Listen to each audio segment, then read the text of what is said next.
On va donc maintenant attaquer cette fameuse campagne L'homme aux cheveux d'argent qui est, comme je vous le dis, souvent une de mes campagnes préférées de marketing parce qu'elle a un intérêt principal, c'est qu'elle met en scène votre message. Autrement dit, cette campagne a pour intérêt principal que contrairement à la plupart des campagnes qu'on peut trouver, qu'on peut recevoir en général quand on est sur Internet, par email, contrairement à ce qui se fait de façon générale sur le net, ici vous allez expliquer à votre prospect, commencer à raconter le début d'une histoire. Et comme vous racontez le début d'une histoire, ça rend votre message beaucoup plus intéressant, y compris pour les prospects qui ne vont pas acheter lors de cette campagne. Et donc ça permet de conserver leur intérêt par rapport à votre marketing. Donc, quelques détails sur cette campagne. Premier intérêt, elle va vous permettre de valider le concept du produit que vous offrez ou de l'offre. Donc, c'est une campagne qui convient très bien quand on veut faire un lancement d'un nouveau produit et qu'on veut le faire, on va dire au début, on fait un lancement, c'est pas forcément le terme le plus approprié par rapport au volume de vente, mais par rapport au volume de communication, on va faire un petit peu profil bas. C'est-à-dire qu'on va introduire un produit d'abord en sondant un petit peu le terrain, en demandant aux gens si c'est quelque chose qui les intéresserait vraiment. Ça va nous permettre de prendre la température de notre marché. Et en fonction des réactions qu'on va avoir sur notre suggestion par rapport au choix du produit, on saura si ça vaut le coup ou pas de proposer ce produit. Alors, quand je dis lancer un produit, il faut bien que vous compreniez que ici, ce qu'on fait ici, donc ça a lieu effectivement avant de lancer le produit. Mais il faut bien comprendre que votre prospect ne connaît jamais votre offre aussi bien que vous. Autrement dit, un prospect qui est inscrit sur votre mailing list et qui découvre votre produit pour la première fois, même s'il s'est inscrit 6 mois auparavant, pour lui, ça reste comme si vous lanciez ce produit. Donc ici, il s'agit bien de dire, même si vous disposez déjà de 80 produits sur les étagères de votre entreprise et que vous voulez faire une campagne pour faire des ventes, ça vous permet de savoir au moins lequel de ces 80 produits correspond le mieux à l'état d'esprit de votre mailing list sur le moment, à leurs besoins sur le moment, parce que leurs besoins peuvent varier selon la saison, selon l'emplacement où ils sont eux dans leur parcours personnel, et peut aussi varier selon l'environnement concurrentiel. C'est-à-dire que vous pouvez avoir des concurrents qui viennent de lancer un produit sur une thématique proche de la vôtre, ce qui fait que soit ça a sensibilisé les gens et ils seront plus réceptifs à votre message, soit les gens sont un peu anesthésiés du sujet parce que ceux qui voulaient déjà acheter un produit de ce type ont déjà acheté et donc il vaut mieux lancer autre chose. Et bien grâce à cette campagne L'homme aux cheveux d'argent, au lieu de tenter de deviner, vous allez pouvoir prendre la température. Le but du premier email de cette séquence est de réellement prendre la température de nos prospects. Ça nous permet de savoir si notre produit correspond à leurs attentes, à leurs besoins en ce moment. Deuxième intérêt de cette campagne L'homme aux cheveux d'argent, c'est qu'elle va nous permettre de conserver notre relation avec nos abonnés. Autrement dit, et je veux que vous compreniez bien ce concept parce qu'il est important, quand on communique avec des abonnés, on a auprès d'eux ce que mon mentor Frank Kern appellerait un compte en banque de bienveillance de leur part. Autrement dit, le jour où quelqu'un s'inscrit sur votre mailing list, il a décidé de vous attribuer, disons, 5000 points de confiance. Puisqu'il vous a donné son adresse email, c'est qu'il a une certaine confiance en vous et qu'il pense que vous allez lui apporter des choses positives, des choses intéressantes. Maintenant, à chaque interaction avec cette personne, soit vous êtes en train de faire un dépôt sur le compte, d'augmenter la bienveillance que cette personne a à votre égard, soit vous allez diminuer cette bienveillance que la personne a à votre égard. Autrement dit, quand on va faire une campagne marketing, notre objectif, c'est qu'entre le début et la fin de la campagne, la bienveillance du prospect soit restée au même niveau ou est encore augmentée. Alors, je vais vous faire un petit schéma, parce que j'aime bien dessiner ces temps-ci, je vais vous faire un petit schéma juste pour que vous puissiez vous rendre compte de la façon dont on va structurer de façon générale notre communication avec le prospect. Disons qu'ici, on a le niveau normal de bienveillance de notre prospect. Voilà, ça c'est le temps. Voilà, hop là. Donc, disons que ça c'est le temps. Et que notre prospect, quand il rentre sur notre mailing list pour la toute première fois, ce prospect a un certain niveau de bienveillance. Okay? Ici, il s'agit vraiment du moment où la personne vient de valider son inscription.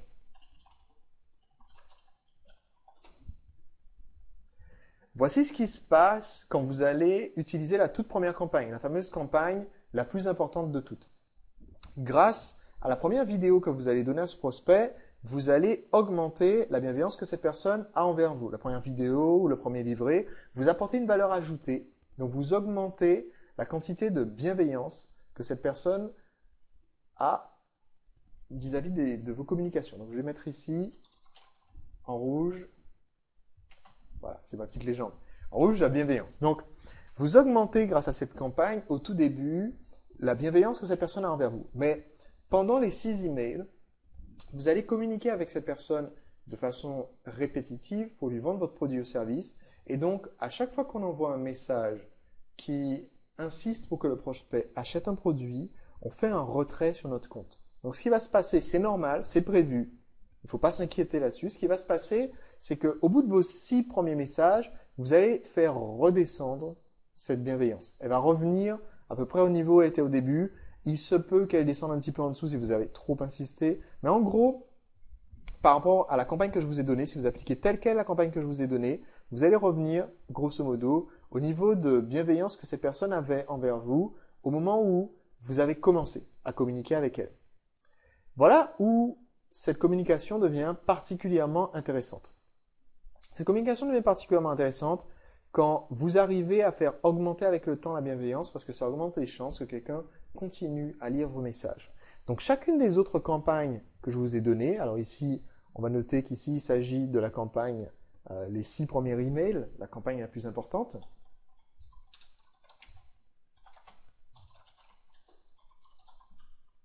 D'accord? Ça c'est pour notre toute première interaction avec le prospect. Certes, on a fait redescendre pendant un temps notre bienveillance, de ce prospect, mais on l'a fait pour une bonne raison. On l'a fait parce que pendant ce temps-là, on a pu récupérer tous les prospects qui étaient vraiment chauds et motivés pour acheter notre produit ou service, pour faire cette fameuse offre d'essai. Maintenant, par la suite, avec toutes les autres campagnes, à chaque fois, on va essayer de faire ceci. On va essayer au début de la campagne d'apporter de la valeur. On va essayer, donc dans le premier email de la campagne, d'apporter de la valeur. Dans le deuxième email, d'apporter encore un peu plus de valeur avant de commencer à proposer le message de vente. Et notre objectif, c'est que la proposition de vente ne fasse pas le message, la bienveillance redescendre plus bas que là où elle était. Qu'on reste à peu près ici, d'accord? Pour vous donner une idée, on reste à peu près ici. Et je vais même vous donner certaines campagnes où notre objectif, c'est d'être ici à l'avant-dernier email et de faire encore un ajout de valeur juste avant de finir la campagne.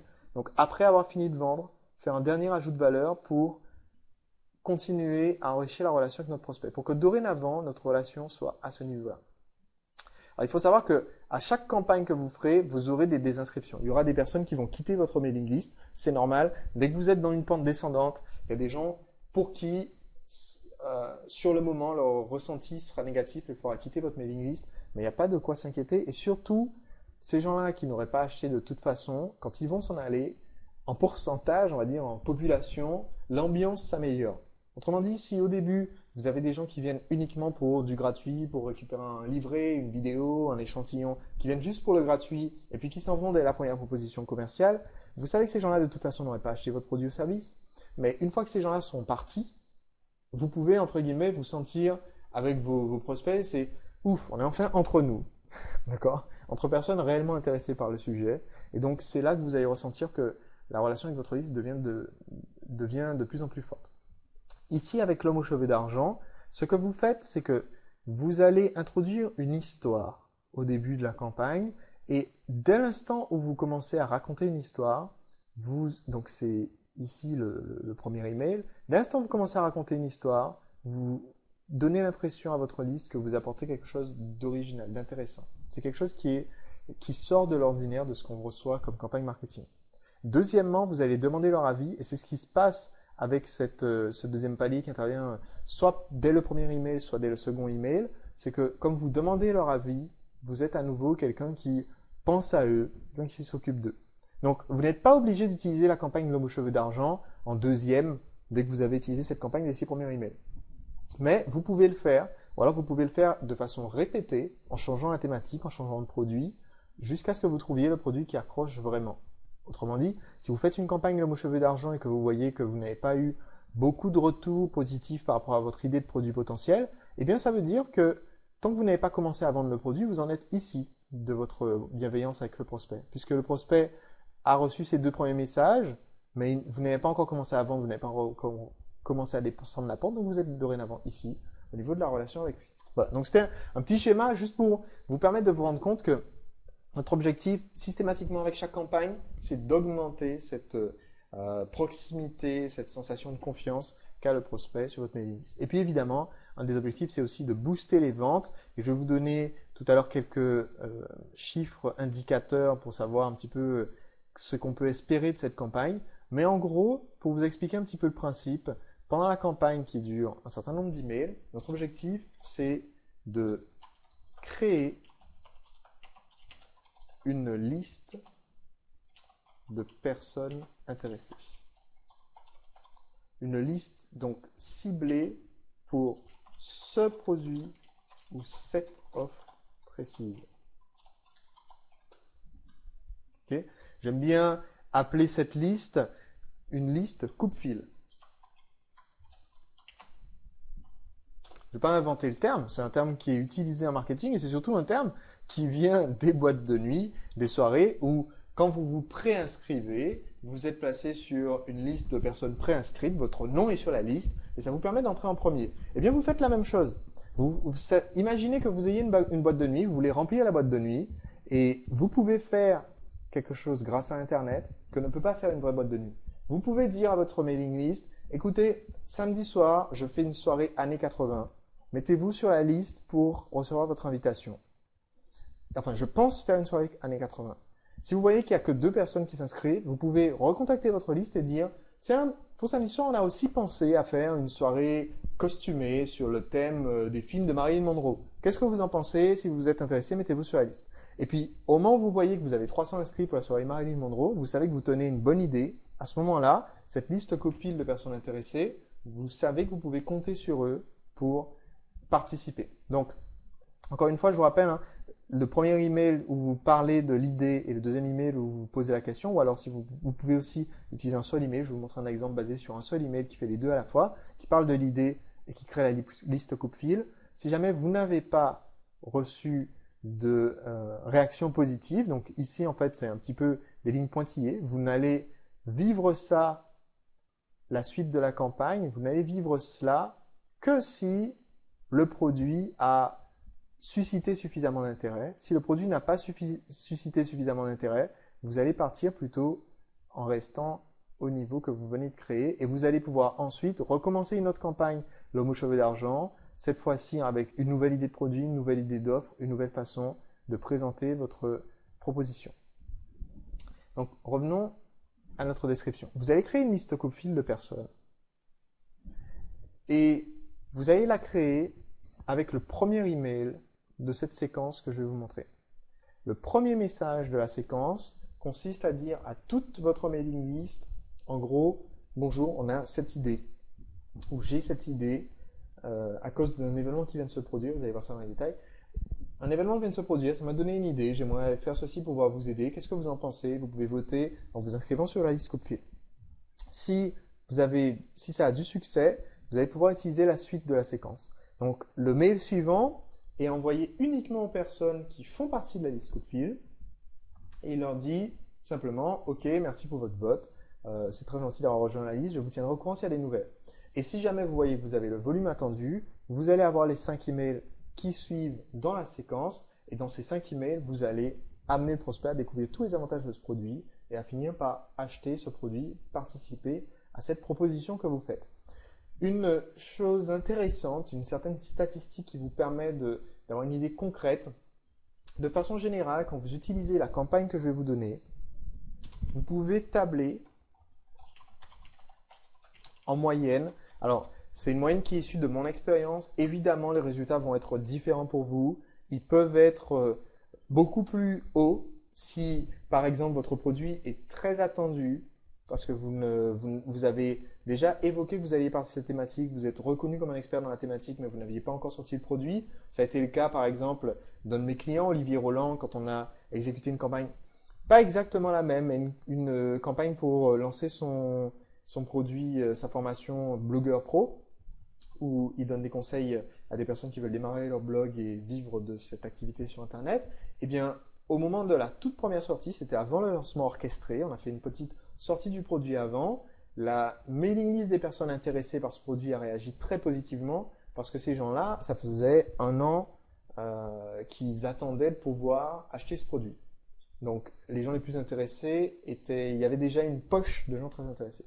Par contre, si régulièrement vous avez déjà des offres commerciales, il se peut que votre liste réagisse de façon plus tempérée, tout simplement parce que ceux qui étaient déjà extrêmement chauds pour acheter le produit l'ont déjà acheté. Donc, mais de façon générale, sur cette campagne-là, c'est un chiffre qui se vérifie très bien, sauf les deux cas particuliers que je vous ai donnés, deux cas extrêmes, soit le cas 1 où vous n'avez pas fait de promotion depuis un an, et le cas 2 où vous venez de faire une promotion la semaine dernière pour quelque chose de très proche. Si vous êtes dans une situation normale de tous les jours, en moyenne, 15% des membres de la liste coupe-fil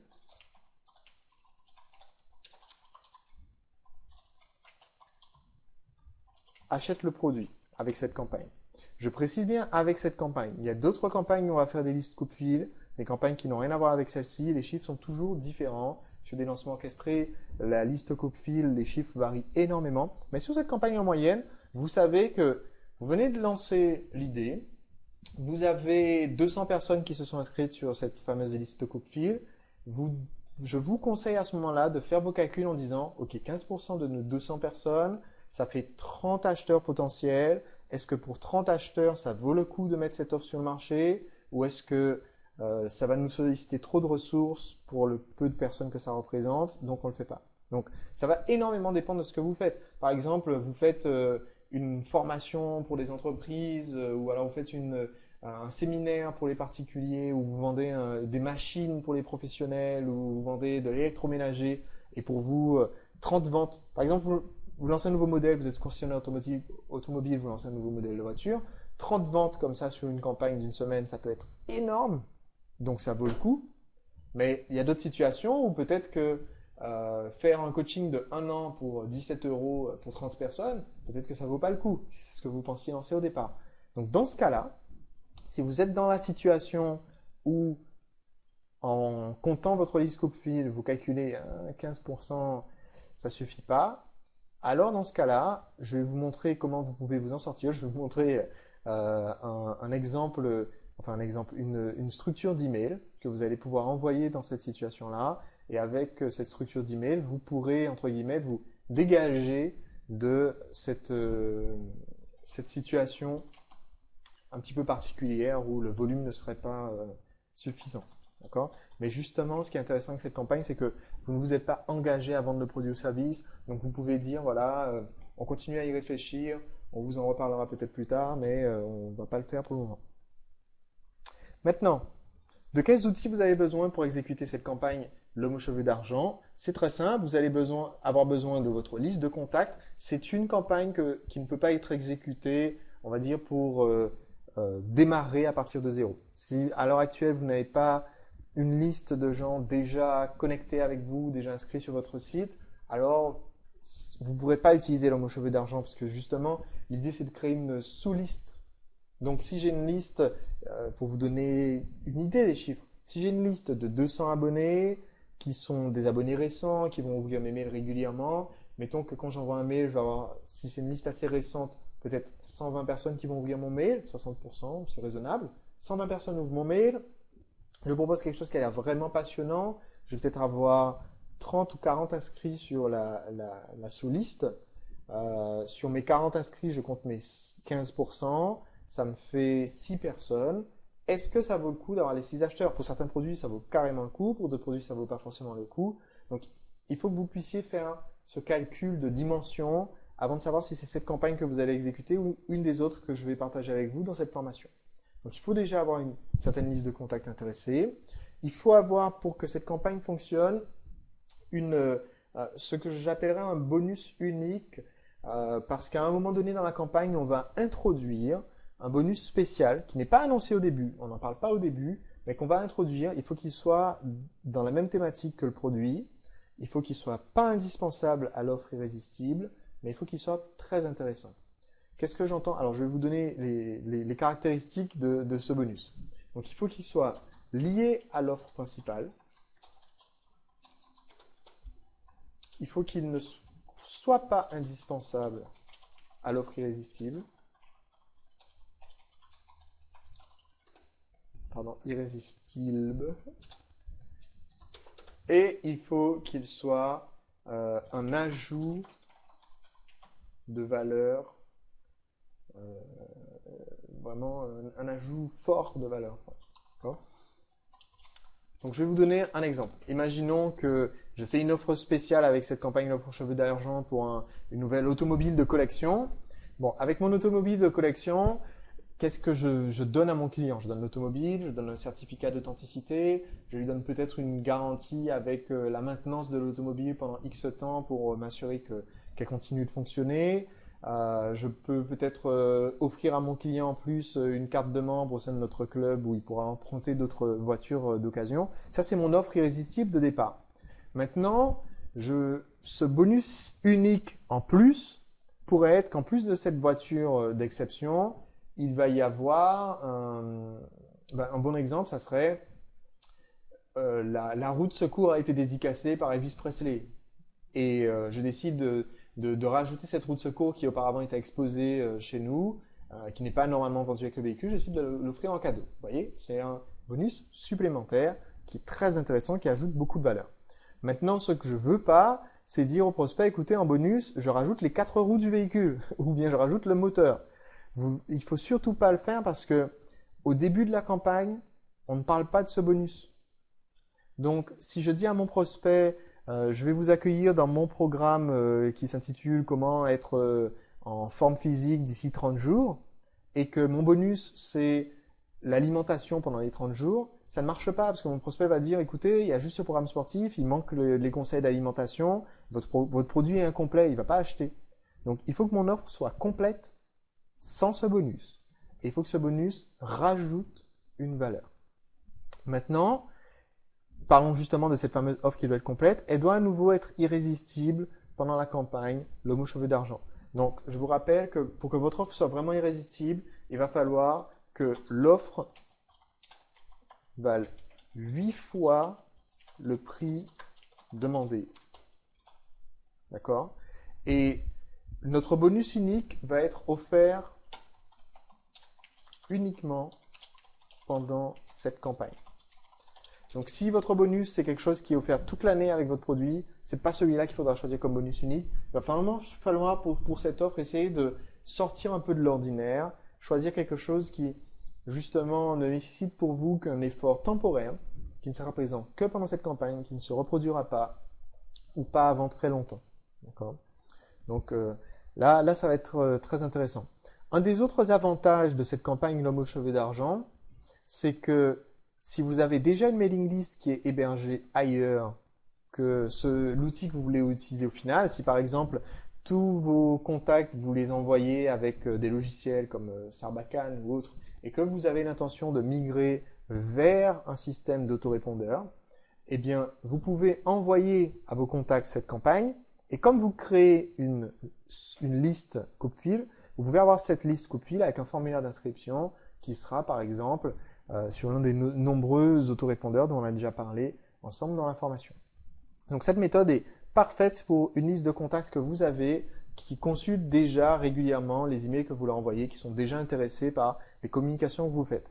Et maintenant, on va passer au contenu réel de cette campagne. On va voir ensemble quels sont ces fameux emails qui constituent la campagne L'homme aux cheveux d'argent.